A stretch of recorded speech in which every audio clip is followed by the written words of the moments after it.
there's a lot of giants already in the industry that you're going to have. But if you carve out a little niche here, if you're the landing page creator guy, right? If you're the whatever niche that you carve out, I think you can build a name for yourself in that niche. Hey, podcast listener, you're about to discover insider tips, tricks, and secrets to making more sales and converting more prospects into customers with email marketing. For more information about the Email Marketing Podcast or the Autoresponder Guy, go to dropdeadcopy.com/podcast. It's John McIntyre here, the Autoresponder Guy. I'm here with John Sonmez. He's got a great name, but what we're talking about today is marketing as usual. And in this case, it's actually how to market yourself as a developer for all the developers listening to this podcast, which I don't think there's going to be too many, to be honest. So where this gets interesting is that, I've done a lot of freelance copywriting in the past and, doing a lot of that these days as well with a team. And what John does is he does similar stuff in the sense that he's teaching he's teaching developers how to market themselves as a developer, how to get clients as a developer. And so it's not how to be a developer, not how to learn how to write code or what coding languages you should learn, but how to, for example, you mentioned something when we were just chatting about Judge Judy and a normal judge. Judge Judy apparently earns, something like $47 million a year, and the normal judge probably earns, 100. He's lucky to earn a couple $100,000. So we've got a huge disparity there, and it's, the question is why. So the episode today is we're going to chat about what he does to teach these developers, because I think it's really applicable to, number one, any copywriter or it could be a newbie copywriter or someone who's been in the game longer. This can be really, really useful to you if you're trying to get more clients, because you're going to get an idea of what you can do to position yourself and market yourself. And also, too, if you already have an established business and you're not really a freelancer, but you're you think of yourself, you're an entrepreneur or you're a business owner, I really think John's going to have some great stuff to share on how to position yourself as, once again, as the Judge Judy of your industry. So, and you can make a lot more money doing it that way. So we'll get into that in just a minute. John, how you going, man? I'm doing good. How are you? Good, man. Good to have you on the show. And good name, by the way. Oh, thank you. I'll take credit for it. So you invented it, man. I mean, let's just right. put it that way. Yeah, for sure.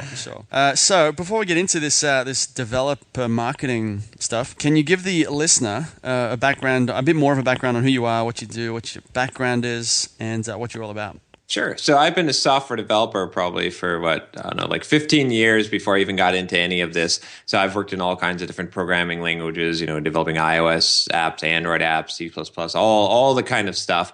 And I was just the kind of a regular career developer until I discovered, I created a blog, and I discovered that I was suddenly getting all these crazy opportunities just because people started to know who I was. And so I ended up getting lots of opportunities to be able to go out and do training for developers and to earn royalties from doing video training.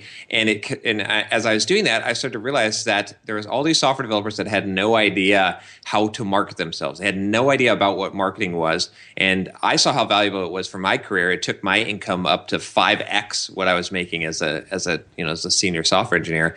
And I said, well, I could probably help a lot of other developers, and I could kind of shortcut them as to be able to do what I'm doing. So what I ended up doing was through my blog, through simpleprogrammer.com, I now teach developers, among other things, what we'd probably call soft skills. So you could think of me as sort of like the Tony Robbins for software developers, or life coach for software developers. And one of the main things I teach them is how to get out there and market themselves so that they can build a name for themselves, a reputation, some kind of authority in the area, because in the area of software development, or in some area there, some specialty, because of how valuable that is.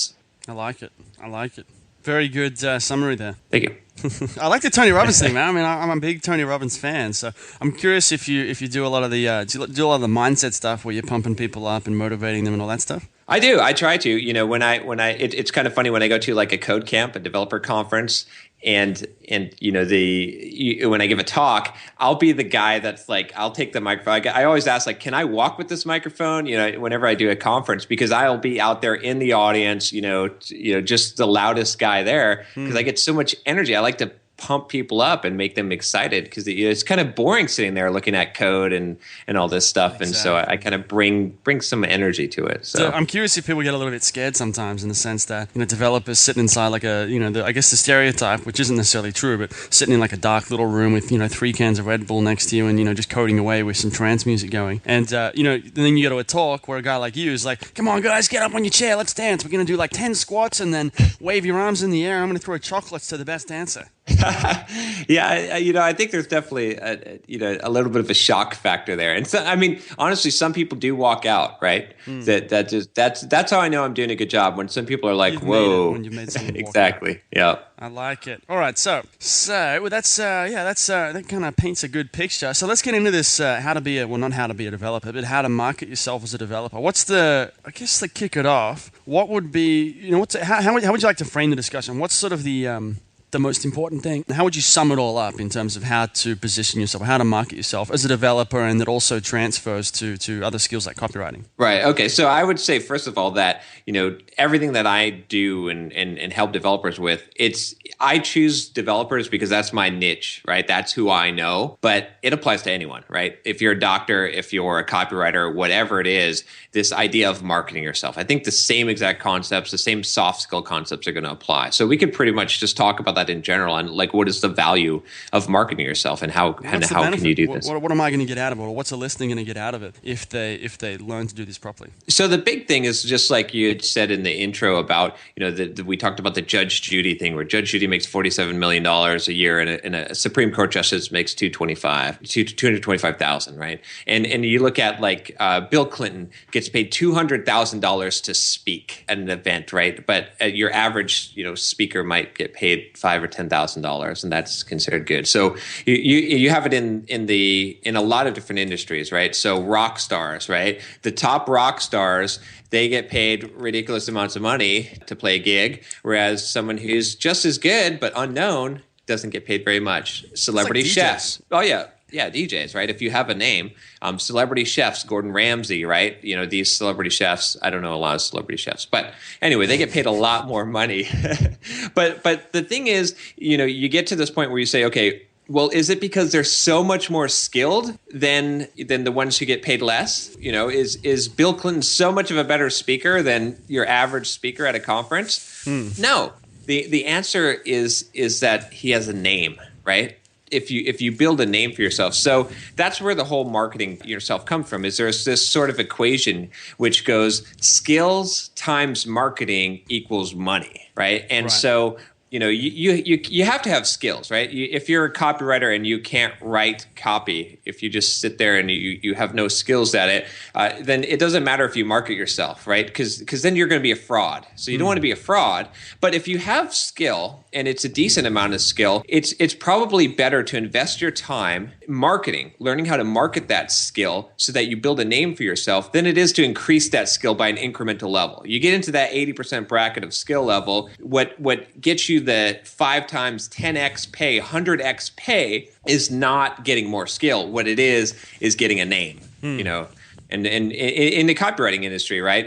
People like Bob Bly, and I mean, a lot of the guests that you have on the show, right? They have a name, and that's really what ends up causing their bill rate to be so high. So I mean, one objection though that I'm gonna voice, because I imagine that, like, if I was listening to this, I'd be thinking, well, that's great for Bill Clinton or Judge Judy or the rock stars out there. The problem is, I'm not the president of the United States, and I'm not some TV superstar, and that's going to take years and decades and all that. I just want to make a little bit of money now so I can quit my job. Right. So here's the thing with that, right? So you don't have to have a lot of fame, right? You don't have to be our ultimate super rock star that's in a big area, right? So you could be the big fish in the small pond, and you get the same effect. So, for example, I mean, you've niched yourself pretty well being the autoresponder guy, right? And so, I mean, when I think about email, maybe I'm listening to your podcast so much, but I think that you're penetrating multiple circles, because I hear about you from other people, right? I've heard you you from multiple channels that I follow in the copywriting and the marketing space. So I know I've associated your name with being the autoresponder email guy. And that's a huge value in my book, because now, other people that are thinking that same way, that's going to allow you to charge a higher premium than someone who is just a generic copywriter and doesn't have and they're going to have a hard time. I mean, if you want to be known for being a copywriter, you're going to have to, there's a lot of giants already in the industry that you're going to have. But if you carve out a little niche here, if you're the landing page creator guy, right? If you're the the email marketing guy, like that you autoresponder guy, or if you're whatever it is, I'm the customer testimonial guy. I can help you put the best customer testimonials. I can help you craft those. Whatever niche that you carve out, I think you can build a name for yourself in that niche. It's funny because it was 2 years ago when these were the thoughts that were going through my head. It was some marketing training that I'd been going through, and it was like, all right, so step one when you work with any business is you got to help them create a USP. Because if they don't have a USP, then they're probably going to be differentiating on price, which means that the buyer goes to the cheapest price. It's the fastest race to the bottom. It's there's no profit in it. So I'm sitting there thinking, well, there's must be tens of thousands of copywriters out there, and it's just getting more and more competitive these days. So you could be as good as John Carlton, or as good as Gary Halbert, or as good as if you go developers, as good as whoever the best developers in the world are. But because the field's been around for a certain amount of time, any field that's profitable is going to gradually get more and more competitive. And once John Carlton is John Carlton, no one else can beat John Carlton. And so you've got 5 or 10 of the best copywriters in the world. If there was if copywriting was like a new industry and there was none of the best, if they weren't alive or that hadn't happened yet, then it probably wouldn't be too difficult for someone to come in, provided they had the skills, to become the next John Carlton. But because of the internet, because anyone can become a copywriter, there's a very small barrier to entry. You can't just be a copywriter. Exactly. Yep. Yeah, it's and you can. It's always best to be the big fish in the small pond, right? That's what, like, I tell developers when they say, "Oh, I don't want to pigeonhole myself." I say, "No. Be the big fish in the small pond right now. When you're the big fish, when the pond is too small, and you can expand to another pond. You can go lateral, make a lateral movement on your ladder, and you're at a higher rung in the ladder. And eventually, I mean, if you conquer enough markets, if you can build up a generic name, then you can become a great copywriter, a great developer without a specialty attached to you. But you got to start by conquering them. I mean, Amazon did this, right?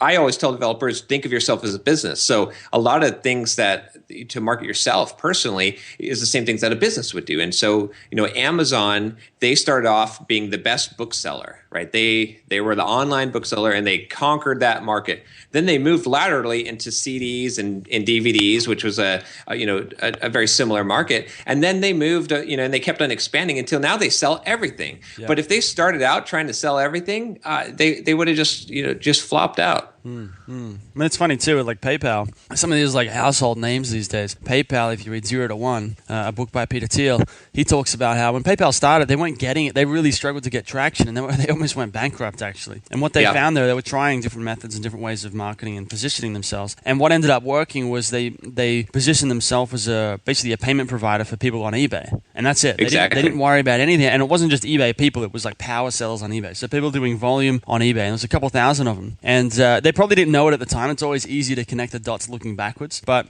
how it played out is because they got the eBay power sellers on board, so then they had the volume to keep the business going, and then it expanded from there. It's like, all right, well, once we got the eBay guys, then it's probably like, all right, what other sites are similar to eBay that have a whole bunch of sellers that are struggling to process bank payments? And then we come in there, and then you gradually, as the brand grows, it starts to take on a life of its own, and people just talk about it. Like, it kind of gets to that. There's probably it's like a breaking point or a threshold, an inflection point. I don't know. There's a word for it. Tipping point is the word. And then it just, once it hits that critical mass, it's just the whole thing just on its own. Right. Exactly. Yeah. And I think that, I mean, that's the thing that someone should be aiming for is, I mean, just cornering a niche by itself is extremely profitable, and there's so much depth to it. I mean, if you can become the person, the name for some niche in a decent sized industry, you're going to make a lot of money. But then from there, that gives you the opportunity. It opens up the gates to be able to move over to another one or to a bigger circle, and then or to go mainstream. Like a lot of people who became really famous in general started off that way, right? They started off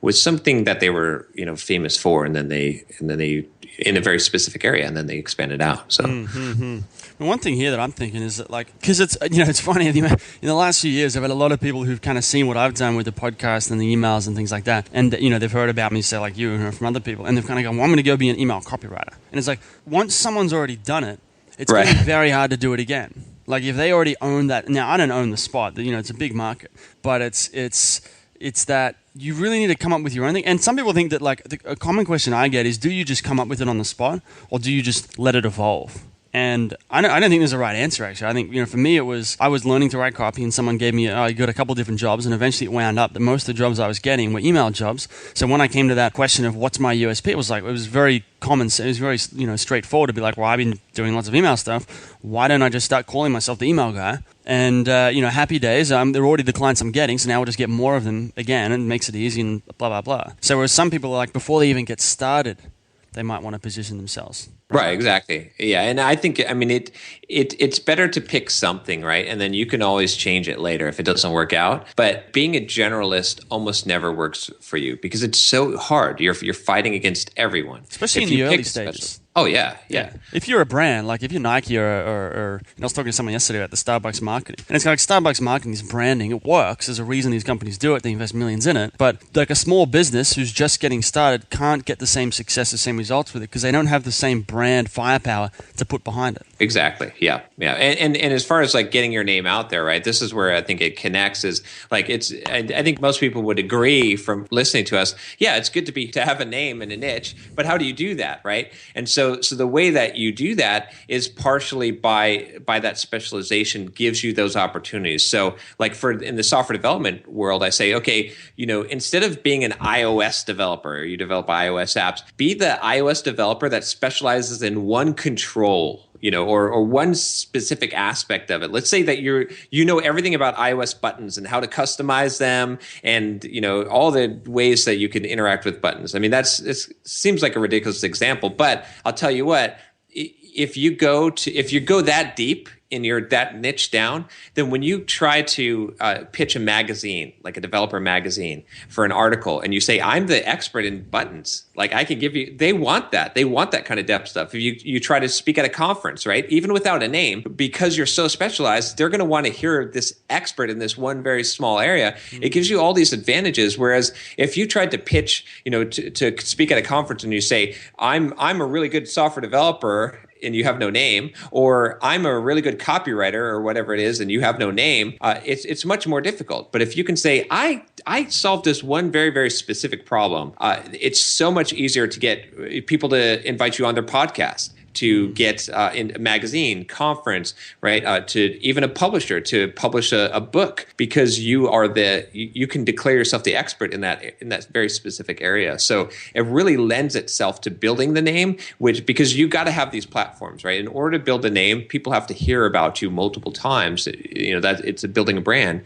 And so how do you do that? You do that partially through that specialization. And one thing that I've had, just to give an example of how powerful this is that, in the last few years, I don't tell many people this, but I've had, a lot of people come to me and, you're this email guy, you're amazing, you've done this, and this. I'm like, I'm just a dude from Australia who's kind of figured some stuff out. And, it's almost like my reputation has, because you kind of got, your own, I guess your prestige, which is the external stuff, and then your internal thing, which might be your self-image. And what's happened with me, and I think this probably happens with a lot of people in situations like this, is sometimes the prestige can get ahead of your actual self-image to the point where everyone out there thinks you're absolutely thinks you're amazing and you've done all this great stuff, and inside you still feel like, in my case now, I've dealt with a lot of this now, but there have been times in the past where people are coming to me thinking I'm this guru, and I'm like, I'm not a guru. I'm just at the time, 23 years old or 24 years old, I'm living in Asia and I write some emails and stuff. I wasn't thinking, I'm this big expert. Right, but exactly. To be honest, and I've spoken to people about this, is it's really determined by the market. So if the market thinks you're an expert, you pretty much are an expert. The market's pretty good at figuring out who's an expert and who's not. And exactly. Eventually it catches up to yourself. But that's how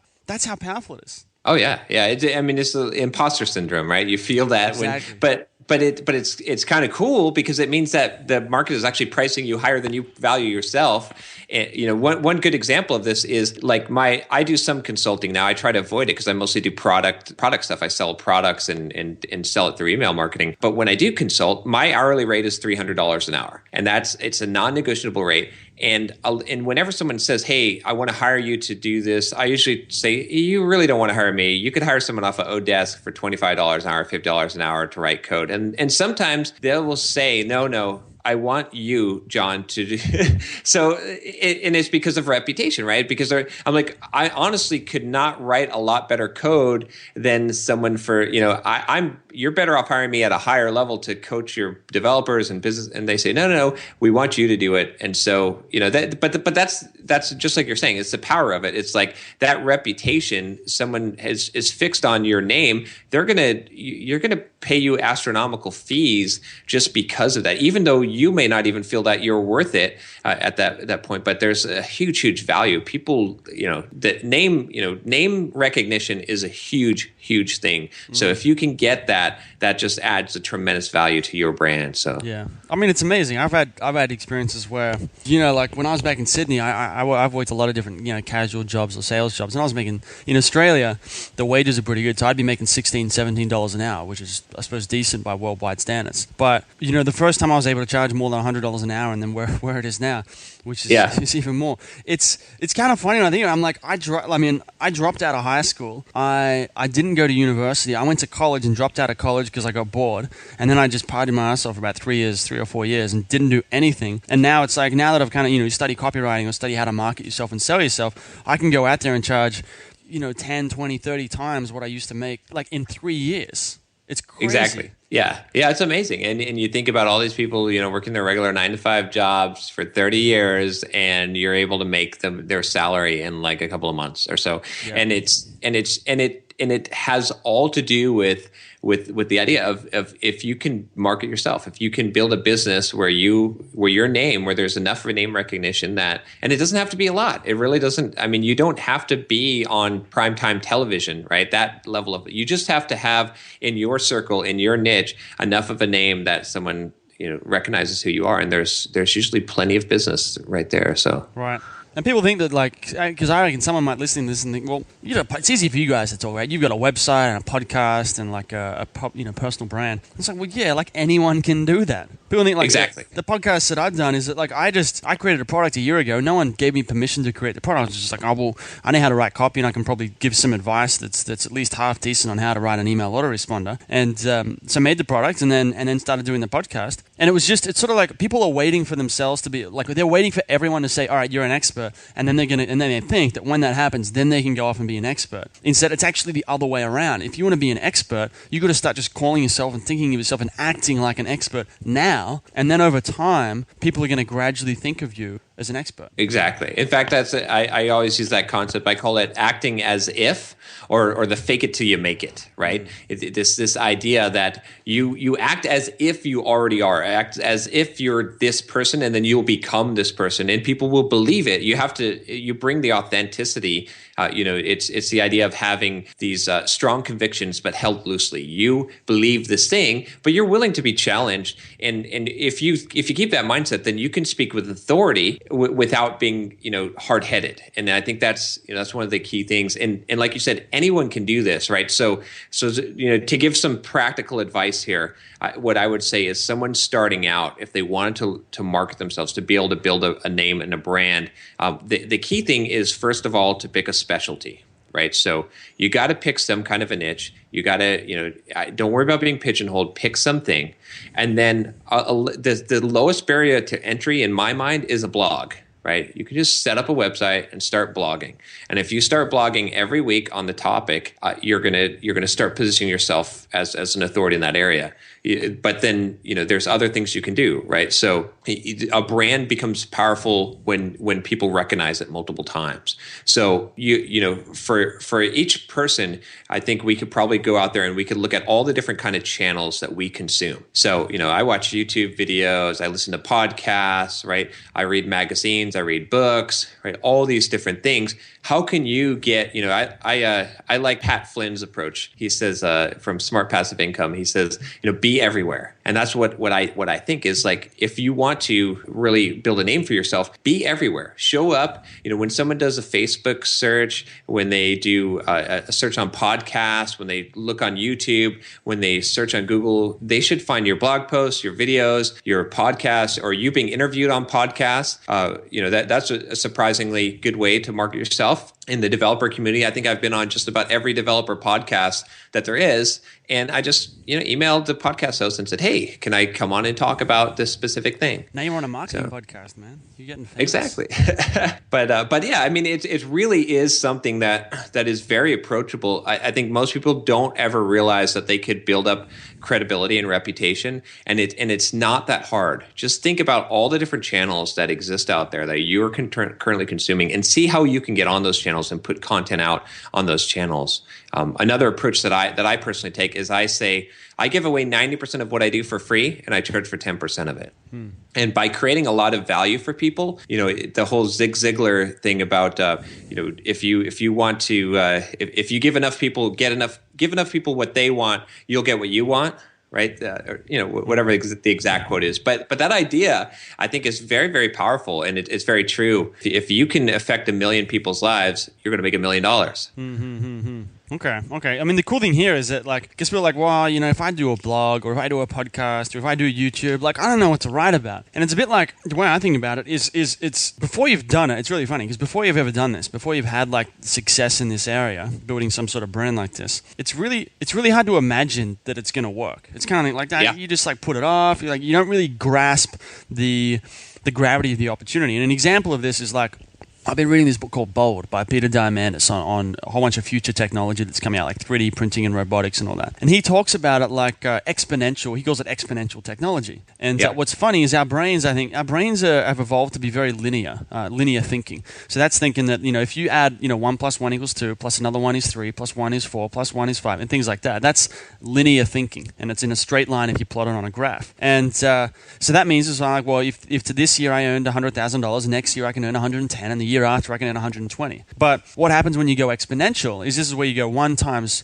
2 is 4, times 2 again is 8, times 2 is 16. Okay? Right. So here's the interesting thing, right? If you take, this is how bad the brain is at understanding and I'll link this back to the marketing stuff in a second, how bad the brain is at understanding this exponential stuff, is if you take 1 and times it by 2, double it 30 times, let's say 1 meter and double it 30 times, how far do you think that's going to be? 1 meter doubled 30 times. It's somewhere probably in the hundreds of millions, maybe. It's some crazy. I know the 20, right? The 20, $1. You bet someone $1 per hole of golf, and you do it 18 times, right? And then it comes to some kind of $1 million bet or something. So it's probably really high. I would guess somewhere over 10 million. It's over 1 billion meters. Oh my gosh! So, and here's the interesting thing. This is 1 meter doubled 30 times. Okay, it's actually you can go around the Earth 80 times with that distance, or you can go to the sun and back 3 times. Wow. So if you took a linear steps, you go 30 meters. If you took exponential steps,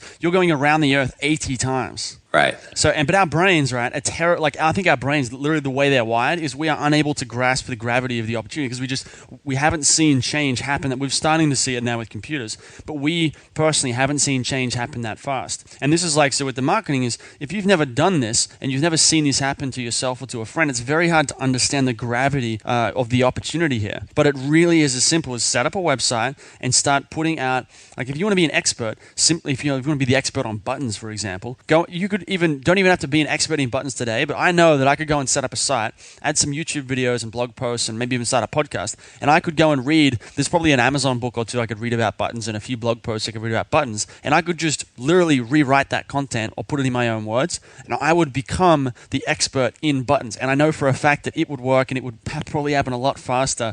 It would happen very, very quickly too. Exactly. Yes. Exactly. And that stuff will live out there, right? This is to talk more about the exponential thing is, when you work your 9 to 5 job and you whatever, you do the work and it's done and you get a paycheck, it's done with, right? But when you write a blog post, even though you might not necessarily get paid for it today, or you create a YouTube video or you do a podcast episode, it lives out there on the internet, and it causes exponential growth, because especially if it has any kind of virality at all, because people share it, right? And you build this audience, you build up your email list, right? Mm-hmm. Now what happens is, okay, my email list now has, I wish I would have started my email list when I first started this whole thing, but I've got about 9,000 people on my email list. Now when I write a blog post and I send it out to those 9,000 people on the email list, suddenly all my blog views go up, right? And then those people share it, and then that causes more people to come to my blog, which causes more people to go on my email list, which starts this cycle.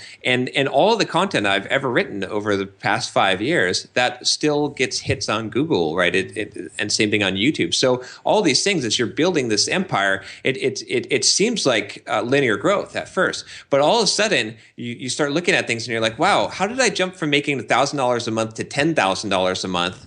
And then pretty soon you're like, wow, I could actually see where I could make $100,000 a month. Like if you asked me, way back when, I would have said, no way. But you can almost see it. But when you're first starting out, because even exponential growth is it looks so small, right? When it doubles 1 to 2 to 4 to 8 to, until it hits 15 doubles, you don't realize that this is a rocket ship taking off. And that's how it is with creating, for me, for creating content out there, is you'd grow like that.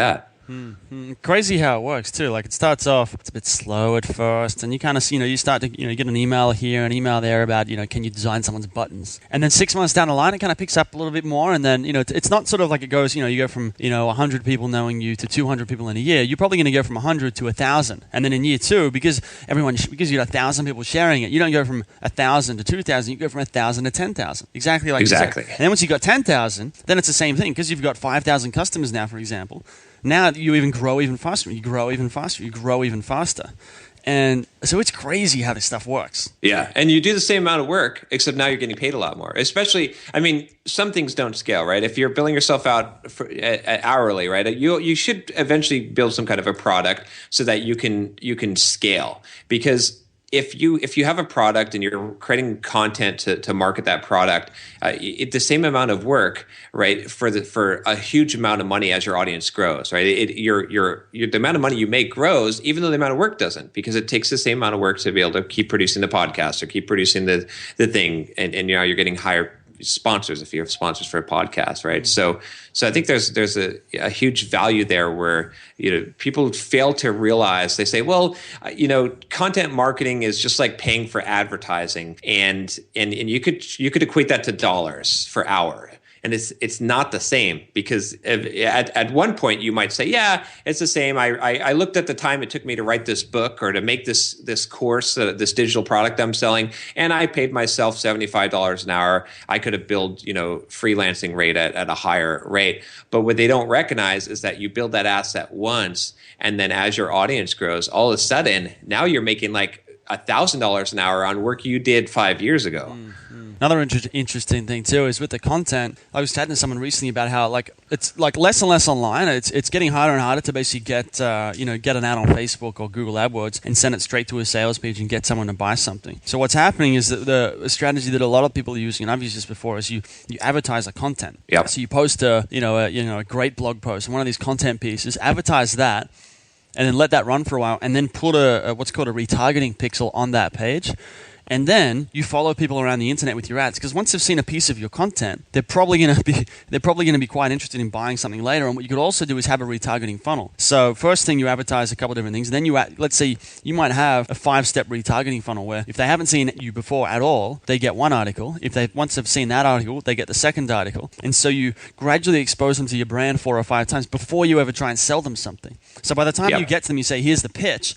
They're going to be like, I already know this guy. I don't even need to read the sales letter. Exactly. Yeah. Yeah. And that's, I mean, that's a key, right? That, especially like you said today, is having that, building up that brand and that trust is the thing that's going to sell.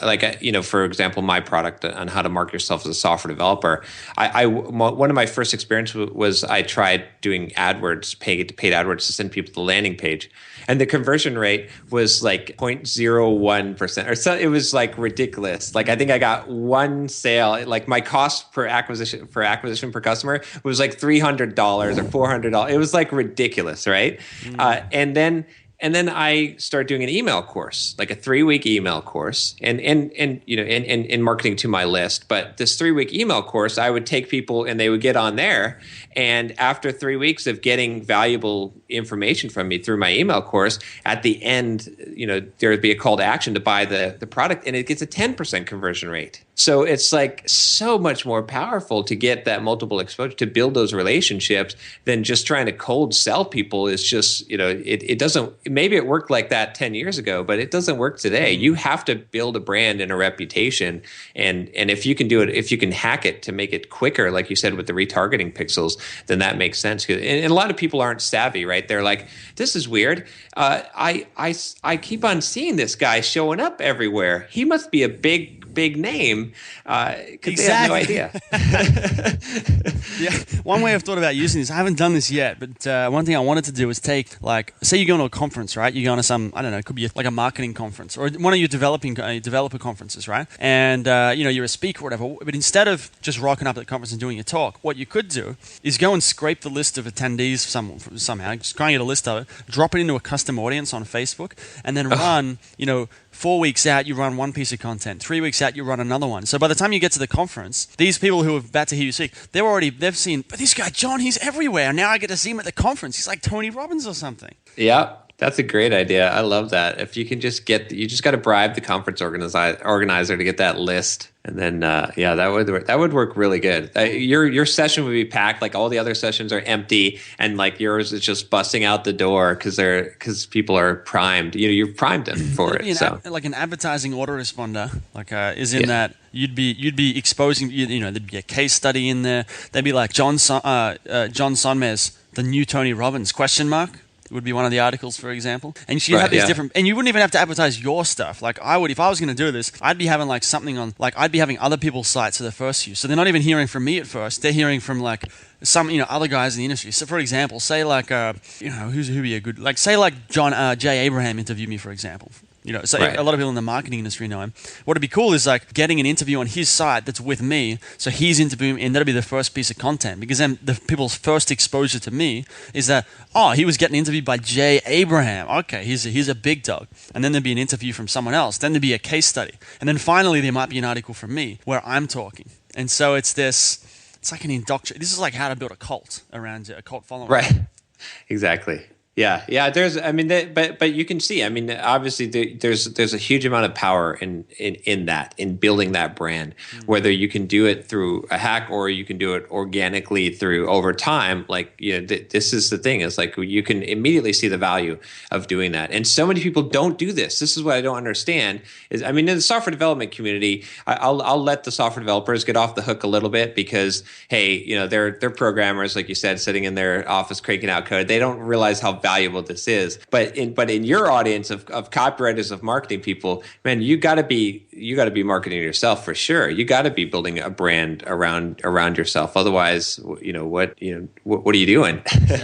Exactly. So I think I think it's been a good conversation, man. Really cool stuff. Before we go, can you, if the listener wants to learn more about you, or maybe even pick up one of your training products, because it sounds like it's relevant to, even if you're not a developer, it sounds pretty relevant. So where's the best place them to go and learn more? Okay, so I've got two things for you. So one of them, and I'll just do a flat giveaway. I just published a book called Soft Skills: The Software Developer's Life Manual. And little secret here, it says the software developer's life manual, but it's not specifically for software developers, right? This advice, I'm picking my niche, but I've got a ton of stuff in there. I outline how I retired at 33, the exact steps that I took to be able to financially retire, and tons of productivity hacks and just things that will help you in your career, soft skills, basically. And I'll give away a copy of that book. In fact, a signed copy to someone who comments on this post, this episode. Do they have the ability to comment on your episodes? They do. They can get the show they notes do. at the McMethod.com. There we go. There will be comments, okay. and